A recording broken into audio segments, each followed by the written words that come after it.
Good day, students. Welcome to part 4 of the Algebra 2 Trig Regents exam for 2013. We're going to be going over questions 16 to 20 in this installment. Alright, so let's take a look at question number 16. It says, if the area of triangle ABC is 42 and if AB is 8 and measure of angle B is 61, the length of BC is approximately. Now, there's a formula for area um, of a triangle in the reference sheet.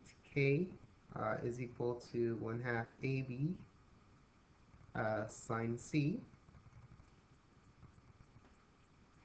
Now there are two other variations of this formula depending on what side you're given. So this is just one case.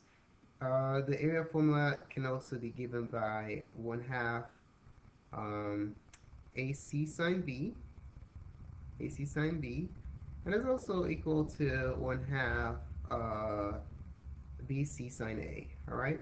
So the bottom line here is you have to have two sides and an included angle in order to use this formula. All right. You don't just have to have angle C. It could be angle B or A. As in the case of this problem, we have angle B. All right.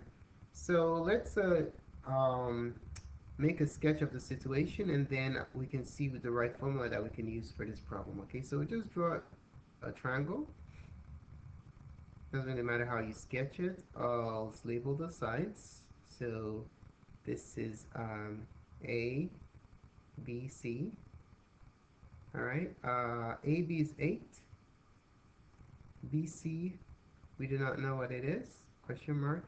And angle B is 61 degrees. Okay. So since angle B is the angle that's provided, we're going to be using this variation of the area formula. 1/2 AC sine B. Okay, so 1/2 AC sine B. What is A here? What is C here? Well, if this is angle A, then this side right here is little a. And then if this is angle C, then this side right here is little c. All right, so the area using this formula, area K is equal to 1/2. We're going to be using AC sine B formula.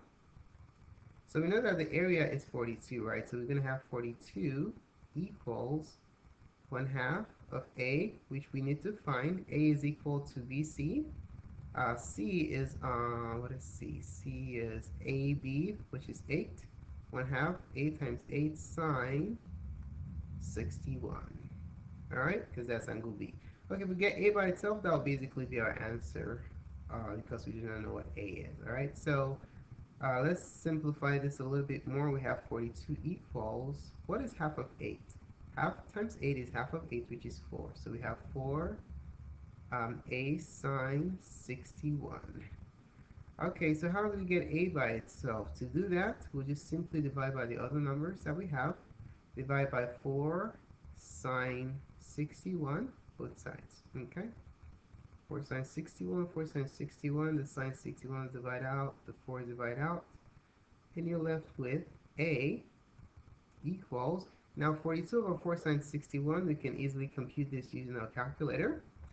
Let me change the mode to degrees so that I have, okay, it's already in degrees. Okay, so we're gonna do 42 divided by, now since we have multiple numbers in the denominator, we need to put a parenthesis to group it accurately. 4 sine 61. Close that. Oh snap, 61. Close that. Enter. And our answer is 12.005 or 12.0 to the 10th place. Okay, so A is approximately, well, A is BC, as you can see right here. Segment BC, which is equal to A, is approximately 12.0. Alright, it's approximately 12.0. So just remember that there are three variations of the area formula. Don't get stuck with the only one that's provided. Okay? You have to be flexible. As long as the angle is basically use the angle to select the right formula. Whatever angle you have, then you can just pick the variation of this area formula that applies. Alright? Okay, so question 17 says, when factored completely, this expression is equivalent to, so we're going to go ahead and factor this. All right, so let's go ahead and write it down. We have 3x to the third minus 5x squared minus 48x plus 80. Okay, so first thing we're going to do is factor by grouping since we have 4 terms. Let's go ahead and factor this by grouping. I'll split it down the center right here. All right, let's break it down completely, see what we can pull out, okay? So, so if we break down the first term, it's going to be 3 times x times x times x times 5 times x times x. Now let's break down 48. You can do that mentally or you can use a factor tree. Let me use a factor tree so I don't lose anyone. Take out 2 times 24. And then we can take out another 2 times 12. Take out another 2 times 6. And then 2 times 3. Alright, so that's the prime factor decomposition of 48. And then for 80, I can take out 2 times 40, 2 times 20, 2 times 10, and 2 times 5. Okay, some of you can do this mentally, but I'm just trying to make it all my steps obvious or explicit here. Okay, so we have 4 2's for 48. So 1, 2, 3, 4 times x. And then for 80, I have 4 2's also. 1, 2, 3, 4, and a 5. All right, let's see what we can factor. On the left side of our partition, we notice that the GCF is x squared because I can factor out 2 x's from both of the terms on the left side of my partition, okay? So I'm going to take out x squared. And what am I left with? I'm left with 3x, that's 3 and the x, 3x minus, and then just the 5. So 3x minus 5, okay? Now on the left side, I'm going to pull out a minus. And what do I have? What's the GCF here? It's clearly 16 because I can take out 2, 2, 2. 4 2's on the left here, and then 2, 2, 2. 4 2's is 2 times 2 times 2 times 2. 2 times 2 is 4 times 2, 8 times 2, 16. Okay? So 2 to the 4th power is 16. I pull that out. So what am I left with? I'm left with x and a 5. Alright? So I have times x. Now, since I took out a minus, this plus changes to a minus also because minus divided by plus is minus. Alright? And then the 5. Okay, I think I made a mistake somewhere. Yes, I did. There's a 3 there, so let's put the 3 in there, or else this wouldn't have worked out. Okay, I left out the 3, so let's put it in. Sorry about that, because 48 is 2 times 2 times 2 times 2 times 3. And I didn't put it there. Okay, so there you have it. Bam. So we have 3 and the x on the left side of the plus, bring it down, and then the 5, you bring it down. Alright? Okay, so let's go ahead and factor addition further. X squared. Actually, let's factor out what's common. So we can take out 3x plus 5 and 3x plus 5 since they're common. Factor them out. You have 3x minus 5, and you're going to be left with x squared minus 16. Okay? So x squared minus 16. Now, if you look at x squared minus 15, you can clearly see that this expression 3x plus minus 5 and x squared minus 16 matches option number 1. But we're asked to factor completely. So we have to ask ourselves, is this factored completely? Notice this is a square, this is a square, this is a minus, this is a difference of squares. Remember that every difference of squares can be factored further, right? So the general formula for the factorization of a difference of squares, let me refresh your memory, a squared minus b squared can be factored into the sum and the difference of your square roots. So you root this, you root that, and then you add and subtract the square roots, right? So it's a plus b times a minus b. Okay? So applying the same principle here, we can factor x squared minus 16 further. So you can square root x squared and square root 16, add and subtract the square roots, okay? So multiplication commutes, so I can switch the order. So I have x, square root of x squared is x plus 4, which is the square root of 16 times x minus 4. And then we're left with the 3x minus 5. All right? So you can clearly see that the answer is option number 3. All right, let's move on to the next problem. All right, so in question 18, it says the value of sine 180 plus x is equivalent to which of these? Well, we can use the whole idea of the translation of a function to determine which of these functions matches sine 180 plus x. If you're adding 180 to x, what kind of shift is that? Since it's next to the x, this 180 plus x is a shift of 180 degrees to the left. Okay, so it shifts the standard sine curve 180 degrees to the left. All right? Okay. So it's imperative that you know how to sketch your parent sine and cosine curves in order to be able to do this translation, okay? And if you don't know how to sketch it, you can always use your calculator. I'm going to do this manually first, just to show you, and then I'll show you using the calculator, okay? All right, so when you're calibrating your parent sine curve, you go by quarter of a full circle, which is 90 degrees. So 90, 180, 270, 360, right? And then going in the other direction, negative 90, negative 180, negative 270, and then negative 360. Okay? All right, so when sketching a sine curve, um, ideally it will start from the center and then go up, your S curve like that. But um, if it's shifted 180 degrees to the left, that means we're going to start from a new position. We're going to start from here, right here. This was where my y is going to start from, okay? All right, so I'm going to sketch my sine curve, my sine s's, and then we'll see what it looks like. All right, so a translation 180 degrees to the left, starting from the center. It's going to look something like this, to this top, center, bottom, center. It's not perfect, it's just a sketch. Top, center. All right, so there goes your sine curve. Sine 180 degrees plus x looks something like this. There, there, there. Okay. Now, what does this function look like?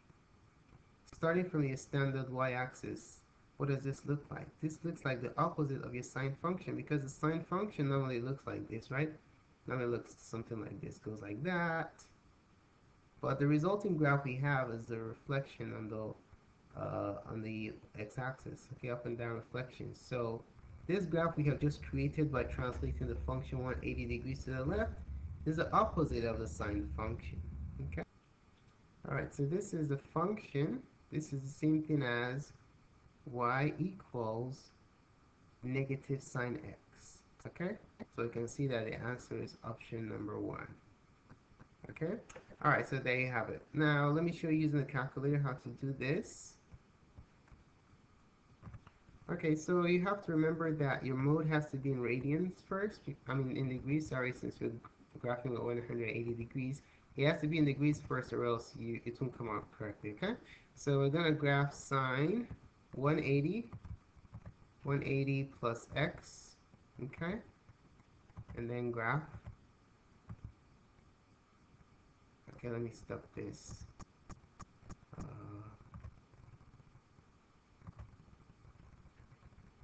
Let me show you something. Okay, so when you graph it in standard mode, it looks something like this. But when you do the trigonometric zoom, trig zoom, which is zoom 7, zoom trig, it graphs it perfectly for you, okay? So you can see that this is the opposite of sine x. If you want verification, let me show you. I'm gonna graph negative sine x, and you'll see that it gets it overlaps perfectly with what we had before. If there are different curves, then that means our answer is correct, okay? I want to show that these are equivalent, okay? So I'm going to just put some animation here so that you can actually see it being graphed. The animation there for you to see. Okay, so I'm going to graph this, okay? The answer we already arrived at. So let's graph it. See it? It's being graphed. It's being graphed, it's being graphed, it's being graphed. Boom. You see that? So that clearly shows you that these two graphs are equivalent. So that's another way of doing it, you know. You graph the original function and then see which other options matches the graph when you graph it. If I graph all these other ones, they're going to be different, okay? Let me just show you one of them just to convince you. So let's do negative sine. Let's try option 2, 19 minus x. 19 minus x.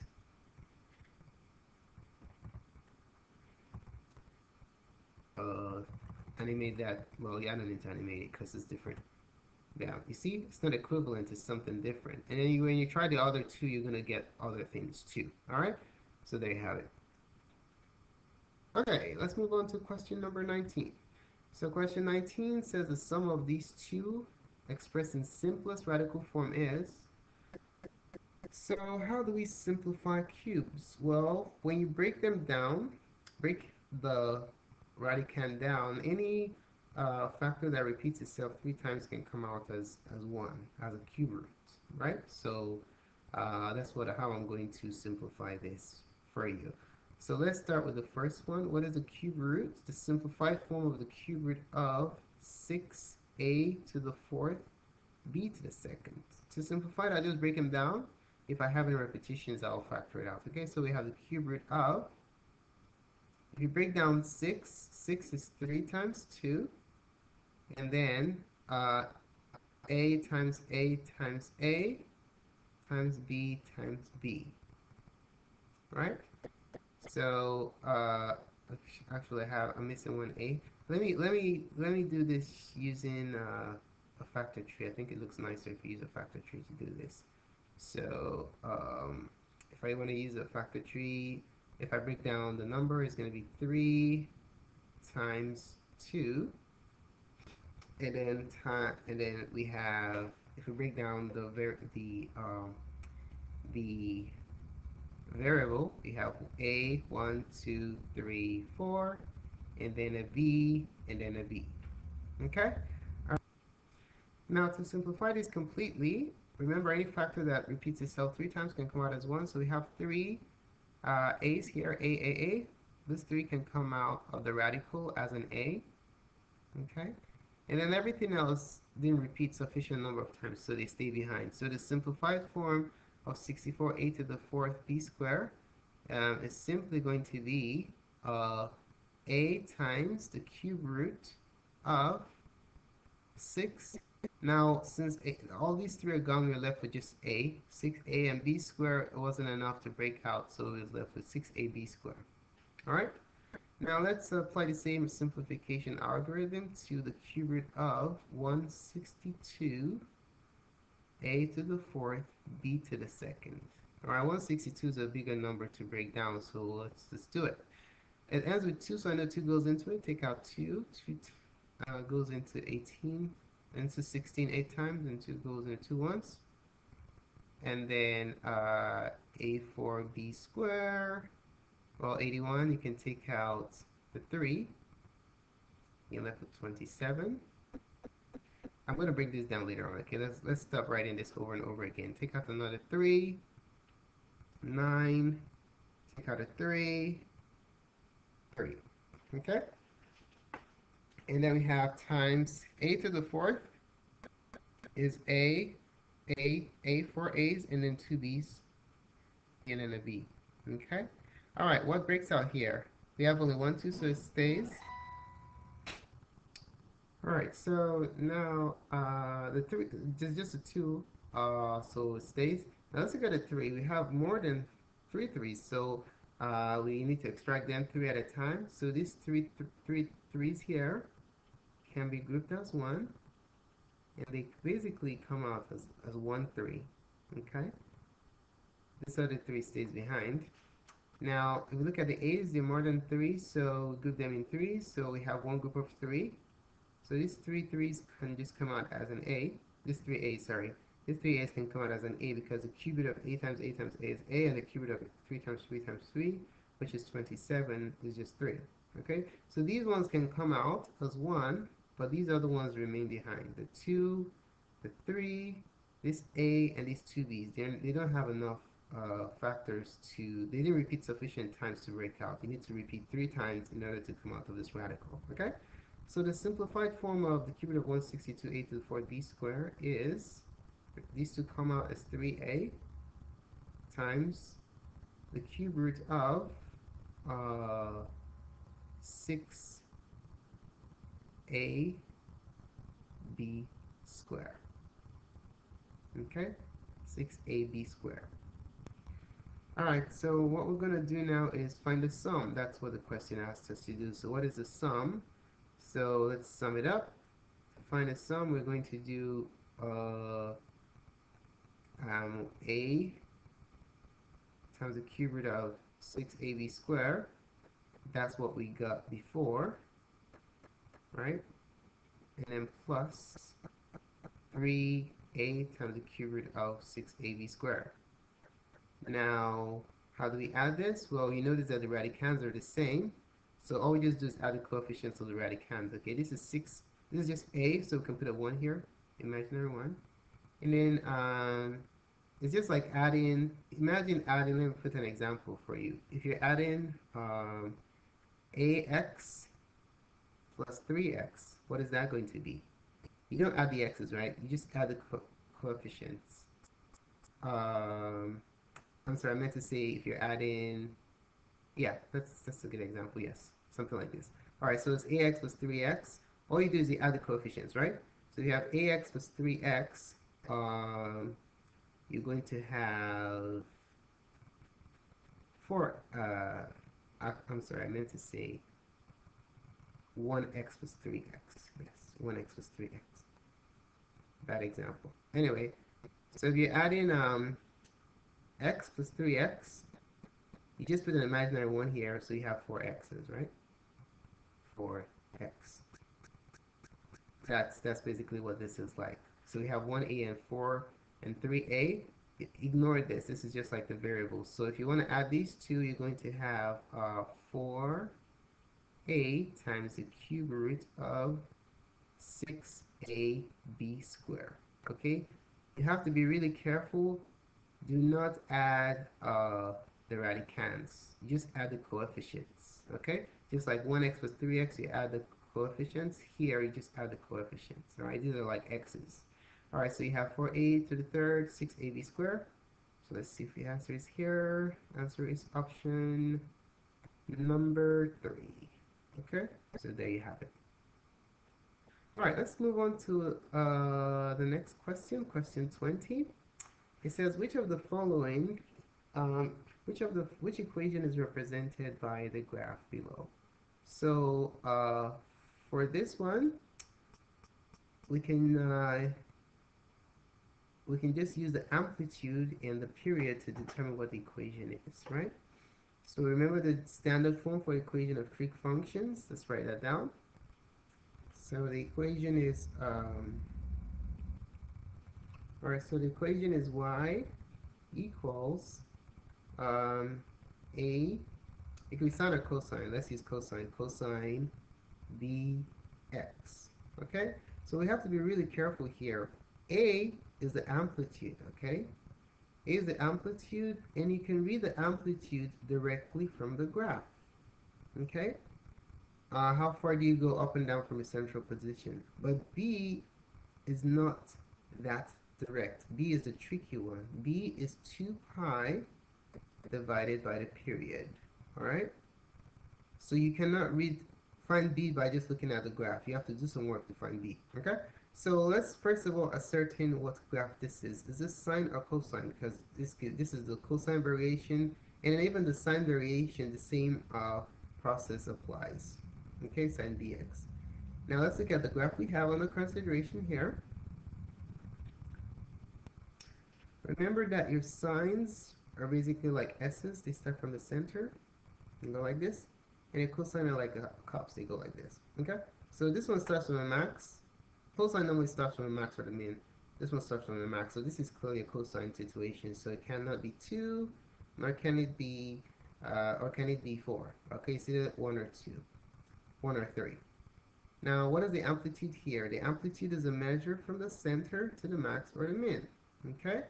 So what is the distance from the x-axis to the maximum, or from the x-axis to the mean. What's the distance? What's the projection there? This entire distance is 2 units. So we know for certainty that A is 2. A is the amplitude. So this is not the one we're using this one. So A equals 2.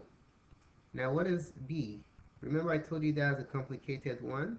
You might be tempted to look at this graph and conclude that the period, what is the period? The period is the distance from the max to the max, right? You say, okay, let's look at this graph. From here to here is 2 pi over 3 units. So B is 2 pi over 3 units. That's absolutely wrong, okay? From max to max, the distance from the max to the max, or center to center going up to center going up, center going down to center going down, or mean to mean, that's the period, okay? So this is the period right here. It's not B. All right, so we know that the period is what? The period is, let's look at it again, 2 pi units long. Okay, so period is 2 pi, actually 2 pi over 3. So if the period is 2 pi over 3, what is B? B is 2 pi over the period. So B is going to be 2 pi divided by the period, which is 2 pi over 3. Okay. Now, how on earth do we deal with this messy number? This looks terrible. How do we deal with it? Well, we can just express division as a multiplication. How do we do that? Well, you multiply the numerator by the reciprocal of the denominator, right? So you reciprocate this, 3 over 2 pi. That's how you divide fractions, okay? Now express 2 pi as a fraction, 2 pi over 1. The 2 pi's divide out, and we have b equals 3. Now I can plug this 2 into my standard equation, and that will tell me what the equation is. So we're going to have y equals a, which is 2 cosine 3x. Okay, remember b is not the period, it's 2 pi divided by the period. That's why we have this as the answer, okay? You see how this is like a good trap? Some people just look at the graph and say, oh, the period is 2 pi over 3, and they'll pick this. But this is a very good distractor. The correct answer is option number 1. Alright, so there you have it. Thanks so much for taking the time to watch this presentation. Feel free to subscribe to my channel by clicking up here to get updates to the next installments to this review series. And please post a comment to let me know what you think about this presentation so I can improve it for the future. And also click like if you liked it. More videos can be found on math.serve.com, including access to the document that I'm currently using. So thanks again for watching, and have a wonderful day.